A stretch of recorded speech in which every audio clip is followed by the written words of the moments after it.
अस्सलाम वालेकुम नाजरीन, उम्मीद है आपको हमारी वीडियोस पसंद आती होंगी। बर वक्त वीडियोस देखने के लिए सब्सक्रिप्शन के बटन को प्रेस करें और बेल आइकन को दबाना मत भूलें।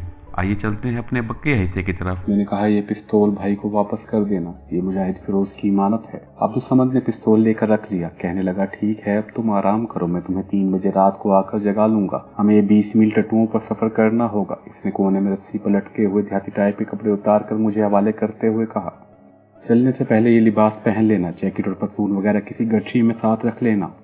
अब्दुल समद चला गया। इसके जाने के बाद मैंने पहला काम ये किया कि कपड़े उतार कर देहातियों वाले कपड़े पहन लिए। अपने कपड़ों में से सिर्फ पतलून और अपने शूज को कपड़ों में लपेट कर इसकी गठरी बनाकर एक तरफ रख कर पाँव में पहनने के लिए वहाँ मूंज यानी पाल की बनी हुई 4-5 चप्पलें पड़ी थी। इनमें से एक चप्पल पहनकर वहाँ से मुझे निकलना था। मैं लालटेन बुझाकर सो गया। रात के पिछले पहर जबकि बाहर रात का अंधेरा था, अब्दुल समद ने आकर मुझे जगा दिया। जल्दी से तैयार हो जाओ। मैंने देहातियों वाले कपड़े पहने, पाँव में मूंज की चप्पल पहनी जो देहाती और मजदूर लोग अक्सर पहनते थे, और समद के साथ कैबन से बाहर निकल आया। सितारे पूरी आबोताब के साथ चमक रहे थे। अंधेरा भी बाकी था। रात सर्द थी, शबनम गिर रही थी। एक जगह दरख्त के पास 3 मुजाहिद खच्चर लिए खड़े थे। हम खच्चरों पर सवार हो गए। रास्ता दिखाने के लिए वो आदमी जो खच्चर लाया था, जो इनमें एक तरह से गाइड था, आगे आगे चलने लगा। सुबह का सफेदा नमूदार होने लगा था। हम हिमाचल प्रदेश के जंगलों, वादियों, घाटियों, खुद नालों में सफर करते रहे। सुबह नमूदार हो चुकी थी कि हम पतली सी पुख्ता सड़क पर निकल आए, जो बल खाती दूसरी तरफ चली गई थी। यहाँ अब्दुल समद ने गाइड को रुखसत कर दिया। वो तीनों खच्चरों को लेकर वापस चला गया। मेरे लिए ये सारा इलाका अजनबी था। मैं इस तरफ कभी नहीं आया था। मैंने अब्दुल समद से पूछा, हम किस जगह पर आ गए हैं लाला? इसने कहा, यह हिमाचल प्रदेश का शुमाली मशरकी इलाका है। यहाँ थोड़ा आगे जाकर हमें देहरादून जाने वाली कोई न कोई लॉरी मिल जाएगी। हम सड़क के किनारे किनारे होकर आगे को चल पड़े। आगे चढ़ाई थी, इसके बाद उतराई शुरू हो गई। इसके बाद फिर थोड़ी सी चढ़ाई आई। एक जगह अब्दुल समद किनारे पर पत्थरों पर बैठ गया। कहने लगा, यहाँ बैठकर हम देहरादून जाने वाली लॉरी का इंतजार करेंगे। समद और मैंने पुराने बोसीदा से कंबल कांधों पर डाल रखे थे। कपड़े मैंने कंबल के अंदर छुपाए हुए थे।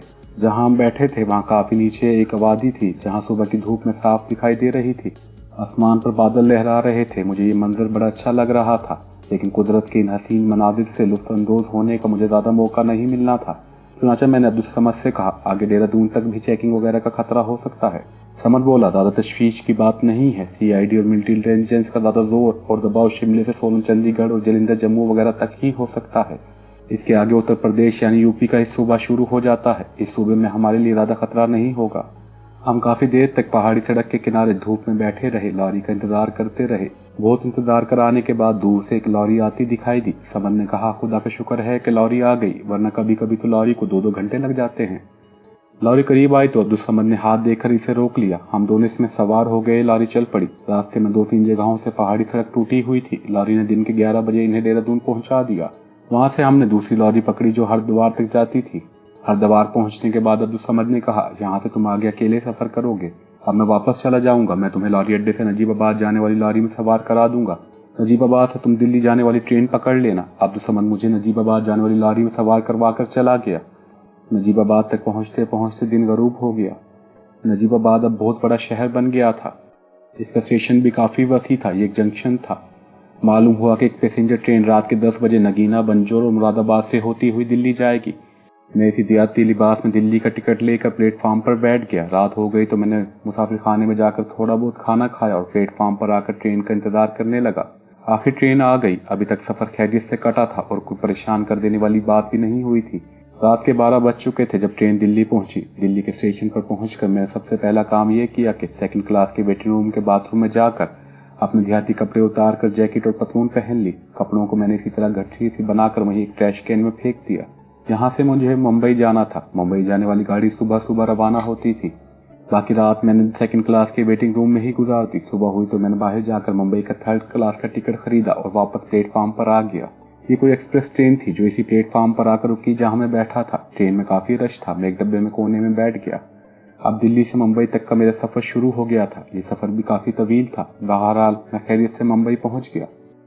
इस वक्त दिन 11 बजे का वक्त था। मुंबई में हल्की हल्की बूंदाबांदी हो रही थी। मैंने टैक्सी पकड़ी और सीधा सत्तार सेठ के रेस्ट हाउस में आ गया।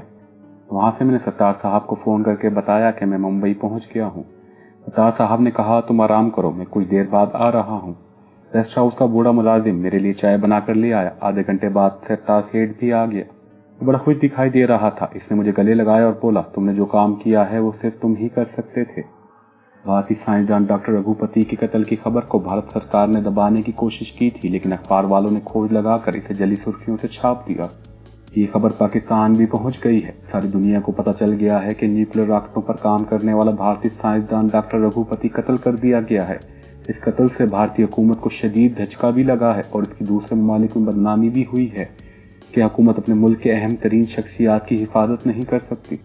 मैंने कहा यह तो होना ही था। फिर मैंने सत्तार सेठ को सारा वाकया सुना दिया और कहा, अगर मुझे मुंबई की लड़की कारमन ना मिलती और मुझे अपने कज़न कैप्टन हेनरी से ना मिलाती तो मैं अपने मिशन में इतनी जल्दी और इतनी आसानी से कामयाब नहीं हो सकता था। सत्तार सेठ ने कहा, यह लड़की कारमन अभी तक मेरा ख्याल है अपनी माँ के साथ शिमले में ही होगी। इसी कज़न कैप्टन हेनरी को तो फौज ने हिरासत में ले लिया होगा, क्योंकि इसकी वजह से ही डॉक्टर रघुपति का कत्ल हुआ है। हो सकता है इसके साथ ही कारमन भी अपनी माँ के साथ मुंबई वापस आ जाए, इसलिए तुम्हें जब तक तुम यहाँ हो बाहर नहीं निकलना चाहिए। मैंने कहा, मेरा यहाँ रहना बेकार है। मैं सोच रहा हूँ कि वापस कश्मीर के महाज पर चला जाऊँ, वहाँ मुजाहिदीन को मेरी ज़रूरत होगी। सत्तार सेठ ने कदर तवक्कुफ के बाद कहा, मुझे ऊपर वालों से रब्ता करके मालूम कर लेने दो कि तुम्हारे लिए कोई और काम तो नहीं है। ये बहुत ज़रूरी है। हो सकता है इन्होंने तुम्हारे लिए कुछ और सोच रखा हो। मैंने कहा, ठीक है, मगर मुझे इस बारे में जल्द मालूम हो जाना चाहिए। सत्तार ने कहा, मैं आज रात ही मालूम कर लेता हूँ, क्योंकि ऊपर वालों को अभी पता नहीं चला कि तुम मुंबई पहुँच गए हो। इन्हें तुम्हारे मिशन की कामयाबी को तो इल्म हो चुका है। मैंने और सत्तार साहब ने रात का खाना वहीं खाया। फिर वही कहकर चले गए कि कल तुम्हें तुम्हारे अगले प्रोग्राम के बारे में कोई हतमी बात बता सकूंगा। मैं एक तवील सफ़र के बाद काफ़ी थक चुका था। बत्ती बुझाकर सोया तो सुबह दिन 11 बजे उठा। नहा धोकर नाश्ते के बजाय सिर्फ चाय की एक प्याली पी और मुलाजिम से मालूम किया कि सत्तार साहब का फ़ोन तो नहीं आया था। इसने बताया कि अभी तक कोई फ़ोन नहीं आया। 2 बजे मैं बेडरूम में अकेला बैठा खाना खा रहा था कि सत्तार साहब का फ़ोन आ गया। इन्होंने कहा मैं शाम को आऊँगा और हंसते आदत ही फ़ोन बंद कर दिया। मैं सोचने लगा कि मेरे लिए किसी दूसरे मिशन के अहकामात आए होंगे जो टेलीफोन पर सत्तार साहब ने बात नहीं की। मेरा अंदाज़ा दुरुस्त निकला। सत्तार साहब जब शाम को आए तो इनके तासुरात बता रहे थे कि वो मेरे लिए कोई नया प्लान लेकर आ रहे हैं। सेठ मेरे पास बैठ गया और कहने लगा, लगता है तुम्हारे इस मिशन की कामयाबी और भारतीय साइंसदान डॉक्टर रघुपति के साथ ही भारतीय सरकार के हालात संगीन सूरत इख्तियार कर गए हैं। क्या कोई खास बात हुई है? मैंने पूछा। सत्तार साहब बोले, खास बात क्या है ये तो मुझे मालूम नहीं, लेकिन जिस अंदाज में और जितनी तेजी से मुझे मलिक साहब का वायरलेस पैगाम मिला है, इससे साबित होता है कि भारत की हुक्मरान बीजेपी जमात के अंदर इस कत्ल से खलबली मच गई है। मेरे तजस्सुस में मजीद इजाफा हो गया था। मैंने सत्तार सेठ के चेहरे पर नजरें जमाते हुए कहा, मलिक साहब का क्या पैगाम था? सत्तार साहब ने कहा, लगता है वो बड़ी जल्दी में थे। बस इतना ही कहा कि कमांडो तुम्हारे पास है, अगर मुंबई में है तो इसे भी कहीं ना जाने देना, मैं पहुंच रहा हूँ।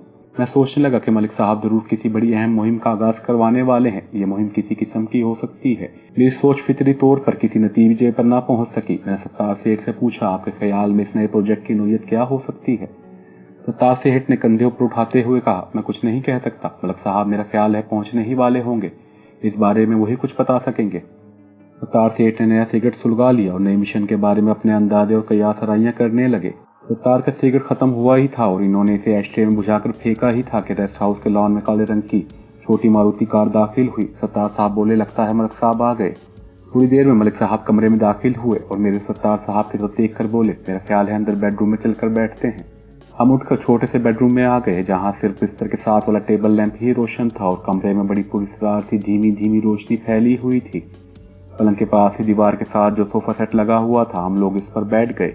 मलिक साहब ने हंसते आदत सिगरेट सुलगाकर इसका हल्का सा कश लिया और मेरी तरफ देखकर बोले, सबसे पहले मैं तुम्हें ऊपर वालों की तरफ से और अपनी तरफ से तुम्हारे मार्के के मिशन के बारे में मुबारकबाद पेश करता हूँ। मैंने हल्के से तबस्सुम के साथ कहा, शुक्रिया मलिक साहब। मलिक साहब कहने लगे, तुम्हारे इस इंतहाई अहम और इंतहाई हसास कमांडो ऑपरेशन की कामयाबी ने तुम्हें एक्टिव कमांडोज की सफ़े अव्वल में आकर खड़ा कर दिया है। पाकिस्तान को इस वक्त तुम्हारे जैसे नडर, जिर्री और मुहिब वतन जवानों की ही ज़रूरत है, लेकिन अब जो मुहिम जो तुम्हें सौंपा जा रहा है वो पहले से बहुत ज़्यादा अहम है। हसास, ख़तरनाक होने के अलावा वतन की सलामती के लिए ज़बरदस्त अहमियत की हामिल है। मैंने पूरे जोश जज्बे के साथ कहा, इंशाअल्लाह मैं इसकी कामयाबी के लिए भी जान की बाजी लगा दूंगा। मुझे बताएं कि मुझे क्या करना होगा।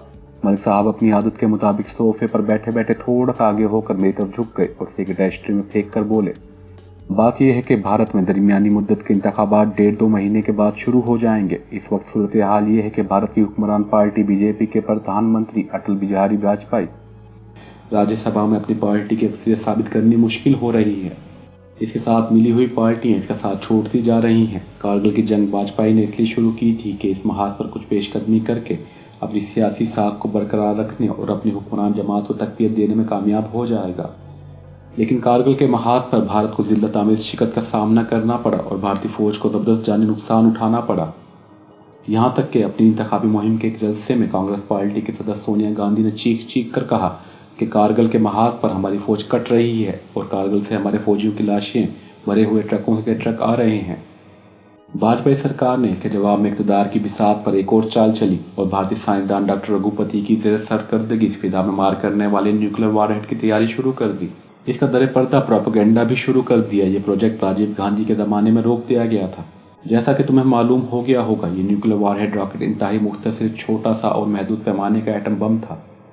इस वारहेड रॉकेट के तैयारे से जाकर टकराने से ना तो तैयारा फिदा में फटता था, ना इसमें आग ही लगती थी, बल्कि तैयारा पूरे का पूरा रॉकेट के टकराते ही शदीद तरीन हरारत खारिज होने से भाप बनकर उड़ जाता था।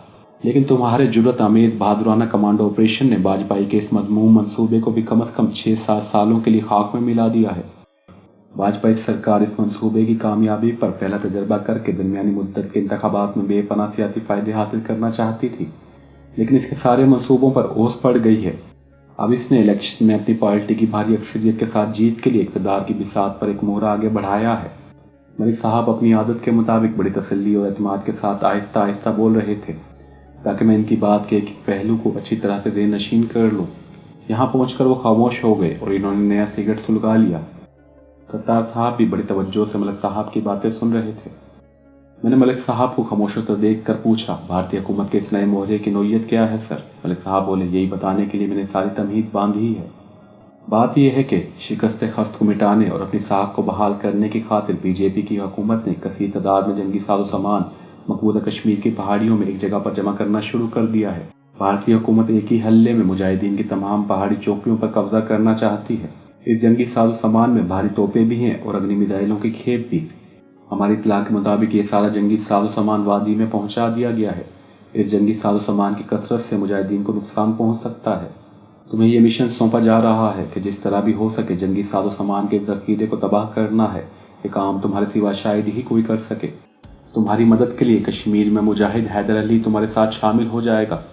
ये मुजाहिद इससे पहले भी इस नोयत की कई अहम मुहिमें कामयाबी से अंजाम दे चुका है।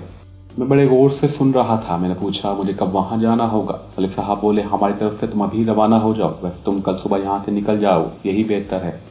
मैंने कहा, ऐसा ही होगा। मलिक साहब कहने लगे, तुम्हारा मिशन कामयाब हो गया तो हमें इसकी इत्तला मिल जाएगी। बस मुझे यही कहना था, खुदा तुम्हारा हामी व नासिर हो। आमीन, सेठ सत्तार ने कहा। मलिक साहब मुझसे और सत्तार सेठ से हाथ मिलाकर चले गए। सत्तार सेठ कहने लगे, सुबह पहली गाड़ी से तुम निकल जाना। ये मुँह अंधेरे 4:15 बजे के करीब पंजाब की तरफ जाती है। मुजाहिद हैदर अली तुम्हें वहाँ मुजाहिदों के खुफिया हेडक्वार्टर में ही मिल सकेगा। मैंने कहा, मैं समझ गया हूँ। सत्तार सेठ ने मुझे एक लिफाफा दिया और बोले, इसमें तुम्हारे अखराजात के लिए कुछ रकम है। मैं खुद भी डॉक्टर रघुपति को हलाक करने के बाद कमांडो मिशन के बाद वहाँ मुंबई में 10 दिन नहीं ठहरना चाहता था, क्योंकि वहाँ किसी वक्त भी कार्बन से मेरी मुलाकात हो सकती थी। मैं खुश था कि मुझे एक और मिशन मिल गया है जो मेरे लिए जहाज से कम नहीं था। मैं हर मिशन को जहाज के जज्बे के साथ ही सरअंजाम देता था। मैं जल्दी सो गया। रात के 3 बजे मुझे घड़ी के अलार्म ने जगा दिया। मैंने जल्दी से चाय बनाकर पी, मुँह हाथ धोकर पतलून कमीज और जैकेट पहनी और खामोशी से रेस्ट हाउस के अगले दरवाजे से निकल गया। ये सारा इलाका सुनसान पड़ा था। मैं बड़ी सड़क पर आकर मार्केट के चौक की तरफ चल पड़ा। वहाँ टैक्सी रिक्शा मुझे मिल सकता था। चौक की सब दुकानें बंद थी। एक रेस्टोरेंट खुला था। रेस्टोरेंट के बाहर 2 एक मोटर रिक्शा और एक खाली टैक्सी खड़ी थी। मैंने टैक्सी ली और रेलवे स्टेशन की तरफ चल पड़ा। ये ट्रेन बोरीबंद से रवाना होती थी। ये मैं आपको बताता चलूँ कि बम्बई के 2 बड़े रेलवे स्टेशन हैं, बम्बई सेंट्रल और एक बोरीबंद है। बोरीबंद दादा कुशादा और पुराना स्टेशन है। 4:30 बजे यहाँ से ट्रेन रवाना हुई। ये सिर्फ दिल्ली तक जा रही थी। दूसरे दिन सूरज गरूब होने से ज़रा पहले मैं दिल्ली पहुँच गया। अब वहाँ से जम्मू के लिए मुझे ट्रेन पकड़नी थी। मालूम हुआ कि सीधा जम्मू जाने वाली गाड़ी दिन के 12 बजे जा चुकी है। एक गाड़ी शाम को चलती है जो अमृतसर तक होकर जाती है। मैं इसी गाड़ी में सवार हो गया। अमृतसर में अगले रोज सहपहर के वक्त पहुंचा। अभी शाम नहीं हुई थी, चुनाचा मैं अमृतसर पठानकोट सर्विस की एक लॉरी जो जम्मू की तरफ जाती थी इस पर बैठ गया। इस रूट पर सफ़र करने का मुझे काफ़ी तजर्बा हो चुका था। मुझे ये भी बखूबी इल्म था कि इस रूट पर सफ़र करते हुए किस किस्म की एहतियात मुझे करनी चाहिए। इन तदाबीर पर मैं पूरी तरह से अमल कर रहा था। ये सारे का सारा इलाका हसास था और यहाँ CID की सरगर्मियाँ बहुत तेज़ थी। लॉरी जम्मू की तरफ रवाना हो गई। मैंने तमाम मुसाफिरों का बारी बारी जायज़ा लिया। मेरे तजर्बे ने मुझे बताया कि लॉरी में CID का कोई आदमी नहीं है। जम्मू तक का सफ़र इत्मीनान से कट गया। जम्मू में इंटेलिजेंस का खतरा बहुत ज़्यादा था, लेकिन मैं भी कोई अनाड़ी नहीं था। मैं लॉरी अड्डे में ही बैठा रहा, क्योंकि वहीं से कश्मीर की तरफ लॉरियाँ चलती थी। मुझे 1.5 घंटे बाद कश्मीर जाने वाली लॉरी मिल गई। मैं इसी लॉरी में बैठ गया। इसमें काफ़ी रश था। ये बात मेरे लिए इत्मीनान बख्श थी। लॉरी ने एक रात बानियाल के मकाम पर क़याम किया और दूसरी सुबह वादी की तरफ रवाना हो गई। श्रीनगर पहुंचने के बाद मैंने शहर के गुंजान इलाके में आकर इधर उधर गलियों में 2-3 चक्कर लगाए और एक छोटे से होटल में बैठकर खाना खाया। वहीं चाय पी और शाम का अंधेरा गहरा होने का इंतजार करने लगा। मैंने अपने हिसाब से इत्मीनान कर लिया था कि मेरे पीछे CID का कोई आदमी नहीं लगा हुआ। अब मुझे मुजाहिदों के खुफिया हेडक्वार्टर में पहुंचना था, जिसके बारे में मैं यहाँ नहीं बताऊंगा कि वो वादी में किस जगह पर वाक़ था। यूँ समझ लें कि मैं खुफिया हेडक्वार्टर में पहुंच गया। वहाँ मुझे तकरीबन सभी मुजाहिद जानते और पहचानते थे और मेरे मार्कों से वाकिफ थे। इनमें एक लीडर भी था। इसका नाम तो कुछ और था, मगर सब मुजाहिद इसे लीडर कहकर बुलाते थे। लीडर को मैंने खतरनाक और अहम तरीन मिशन से अपने आगाह कर दिया था। मैं उसे अपने साथ एक जगह पर ले गया। हम दोनों चिनार के एक दरख्त के नीचे बैठ गए। मैंने कहा, मुझे हैदर अली मुजाहिद से मिलने की हिदायत की गई है। लीडर ने कहा, वो भी तुम्हारे इंतजार में है, थोड़ी देर में आ जाएगा। मैंने पूछा, भारतीय हुकूमत ने भारी तादाद में जो जंगी असला सामान का ज़ख़ीरा स्टोर किया हुआ है, क्या इसके बारे में कोई रिपोर्ट मिल सकती है कि वो किस मकाम पर है? लीडर बोला, हमने इसका पूरा सुराग लगा लिया है। ये काम हैदर अली ने ही किया है। वो इसकी सुराग रसानी का माहिर है। वो आकर ही खुद तुम्हें बताएगा कि एक मकाम सही तौर पर कहाँ वाक़ है और वहाँ तक कौन कौन सा रास्ता जाता है। वो 2 बार वहाँ जाकर जंगी सामान का जायजा भी ले चुका है। इतने में एक मुजाहिद सब चाय की 2 प्यालियाँ लेकर आ गया। लीडर और मैं चाय पीते हुए नई मिशन पर बातें करने लगे। कुछ देर गुजरी होगी कि मुजाहिद भी आ गया। खूबसूरत कश्मीरी नौजवान था। लीडर ने इसका मुझसे तारुफ करवाया तो इसने मुझको गले लगा लिया और बोला, मैं आपको अपना उस्ताद मान चुका हूँ, इसलिए आपको उस्ताद जी ही कहूँगा। आपके तमाम कमांडो मिशन और जुर्रतमंदाना कारनामों से मैं पूरी तरह से आगाह हूँ। जहाद कश्मीर के लिए आप ज़रब मुजाहिद का किरदार अदा कर रहे हैं। मैंने कहा, हैदर भाई, जहाद कश्मीर में दुश्मनों से जंग करने वाले तमाम कश्मीरी मुजाहिदों के नाम सुनहरी हरूफों से लिखे जाएंगे। आप लोगों ने वो काम कर दिखाया है कि आपकी जुर्रत और दिलेरी और जज्बे हुर्रियत पर सारी दुनिया हैरान है और आपकी तारीफ़ करती है। हैदर अली ने मुझसे मुखातिब होकर कहा कि जिस मिशन के लिए आप यहाँ आए हैं, इसके बारे में अपने तौर पर काफ़ी मालूमात हासिल कर रहे हैं। इसके बाद लीडर ने हैदर अली को भारत की तरफ से वादी कश्मीर में कसीर तादाद में मुहल्लिक असले के ज़ख़ीरअंदोज़ी के बारे में बताया और कहा, तुम्हें इन्हें अपने साथ ले जाकर इस जगह की निशानदही करानी होगी जहाँ भारतीय फ़ौज ने खुफिया तौर पर बेपनाह जंगी सामान ज़ख़ीरा किया हुआ है। हैदर अली ने कहा, इस टारगेट तक पहुँचने के लिए हमें आधी रात को यहाँ से निकलना पड़ेगा, ताकि सूरज निकलने से पहले हम इन पहाड़ियों में पहुंच जाएं जहां एक खुफिया मकाम पर भारतीय फौजी हाई कमांड ने ये जंगी सामान डंप किया हुआ है। हैदर अली ने कहा, इस टारगेट तक पहुंचने के लिए हमें आधी रात को यहाँ से निकलना पड़ेगा। मैंने कहा, हम आज रात को चल पड़ेंगे। मुजाहिद हैदर अली ने कहा, मुझे कोई एतराज़ नहीं। मैंने इससे पूछा, हैदर भाई, क्या तुमने ये जंगी सामान अपनी आंखों से देखा है? हैदर अली कहने लगा, यूँ समझ लो कि मैंने इसकी एक झलक ज़रूर देखी है। बाकी ऐसे सारे शवाहिद मौजूद हैं जिनकी रूह से ये बात साबित होती है कि जंगी सामान इसी जगह डंप किया हुआ है। जहां मैं तुम्हें अपने साथ ले जाऊंगा वहां से तुम भी टारगेट की एक झलक ही देख सकोगे। असल टारगेट के करीब पहुंचना मेरे ख्याल में नामुमकिन तो नहीं, मगर इंतहाई मुश्किल ज़रूर है।